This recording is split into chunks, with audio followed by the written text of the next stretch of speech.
Les 8 membres du Parlement européen qui se sont rendus aux États-Unis font partie de la Commission du commerce international.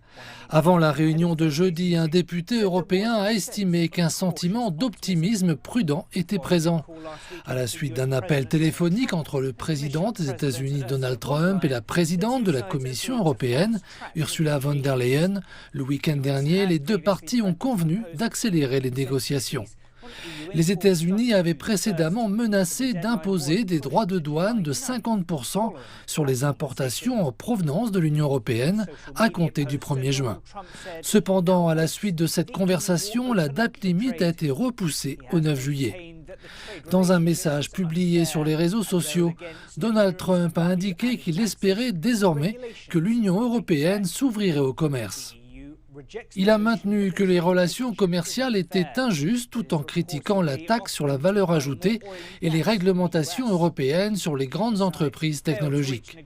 L'Union européenne rejette l'idée que les relations commerciales sont inéquitables, mais elle proposerait d'acheter davantage de pétrole et de gaz aux États-Unis. Si les deux parties ne parviennent pas à trouver un accord, le bloc prépare également des droits de douane de rétorsion sur les produits américains d'une valeur de plus de 100 milliards de dollars. La Commission européenne insiste sur le fait qu'il s'agit d'un dernier recours et que l'objectif est de parvenir à un accord gagnant-gagnant.